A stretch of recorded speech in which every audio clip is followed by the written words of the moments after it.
네, 좋아요. 피부가 오돌도돌. 어떡하죠? 저희 카카오톡 플러스 친구 피부박사 강박사로 피부 상담 많이들 해주시는데 그 중에 좀 많은 비중을 차지하는 게 이런 피부 요철들. 너무 피부가 오돌도돌, 편편하지 않아요, 고르지 않아요, 너무 오돌도돌해서 뭐 스트레스 받아요, 너무 괴로워요, 이런 말들이 많아요. 우선 피부 요철 같은 경우에는 뭐 피부 요철이 생기면 이렇게 하세요, 이렇게 간단하게 해결책이 있는 게 없어요. 왜 그러냐면 이 요철을 일으키는 원인이 나뉘거든요.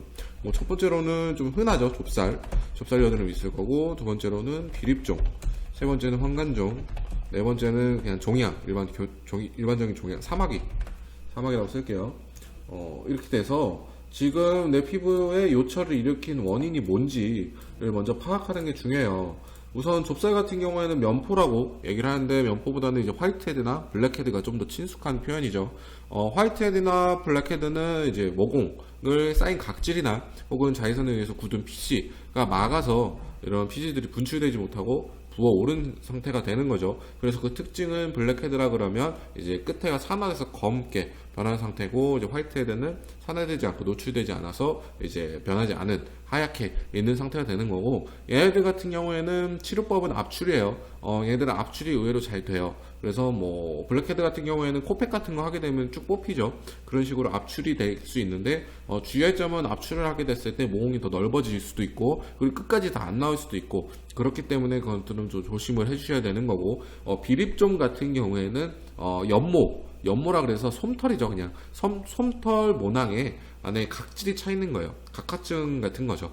솜털 모낭에 각질이 차 있는 거고, 그래서 솜털이 많은 아이들한테 주로 많이 생기죠, 비립종이. 그래서 유아 여드름이라는 얘기도 하는 거고요. 하지만 이제 뭐 성인한테도 생기고, 이제 눈가 주변에 보통 생기죠. 눈가 주변에 비립종이 생기는 거고, 비립종은 이제 그런 솜털 모낭 안에 각질이 차 있는 거기 때문에 압출이 잘 안 돼요. 그래서 이거는 이제 뭐 좀 피부과 시술로서 없애셔야 되는 거고요. 황간종도 마찬가지로 눈가 주변에 생기지만, 차이점이라면 황간종은 이제 땀샘에 종양이 생기는 거예요. 이건 각질이 쌓이는 게 아니라 종양이 생기는 거고, 왜 생기는지는 아직 잘 뭐 확실하게 밝혀진 게 없어요. 그리고 땀샘에 종양이 생기는 거다 보니까 이제 살을 이렇게 밀어낸 거죠. 각질이 차올라서 분 게 아니라 살을 밀어낸 거여서 그 색깔이 하얗거나 그렇지 않고 원래 내 피부색을 띄어내요.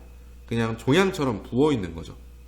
네, 그래서 비립종하고 황간종은 이 색깔이 흰색을 띠는지 혹은 그냥 내 피부색을 띠는지를 보면 이게 비립종인지 황간종인지 구별하실 수 있고요. 그리고 이제 좁쌀이나 비립종 같은 경우에는 이제 나타나는 부위들, 눈가에는 보통 좁쌀 여드름이 잘 안 생기죠. 왜냐하면 눈가는 피부가 얇고 피지 분비가 원체 많이 없기 때문에 좁쌀 여드름이 잘 안 생기고, 코나 혹은 이마, 이런 T존이라 그러죠. 그쪽에 주로 생기지만, 눈가에도 좁쌀이 아예 없을 수는 없는 거예요. 생길 수도 있어요.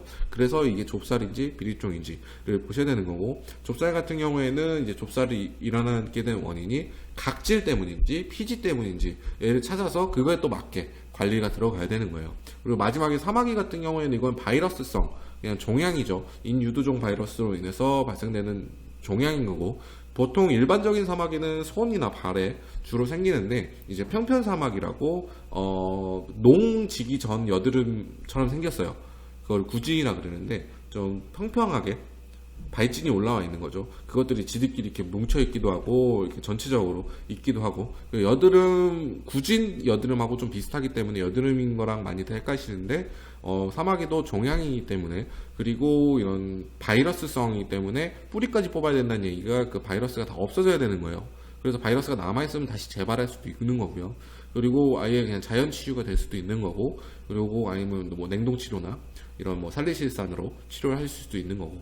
그래서 얼굴에 이런 요철이 이게 좁쌀인지 비립종인지 황간종인지 혹은 이제 드문 경우로 사막인지를 먼저 보신 다음에 알맞는 관리 방법을 가야지, 얼굴에 너무 오들오들해서 힘들어요 라고만 판단이 되면 어떻게 관리를 해야 되는지 파악하기가 힘든 거예요.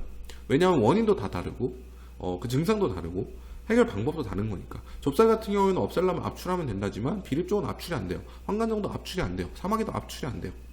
그리고 이제 비립종 같은 경우에는 각질이 차 있는 거지만, 황간종은 아예 종양이 생겨버린 거고, 사마귀도 종양이 생긴 거거든요. 그래서 치료 방법이 좀 다른 거죠.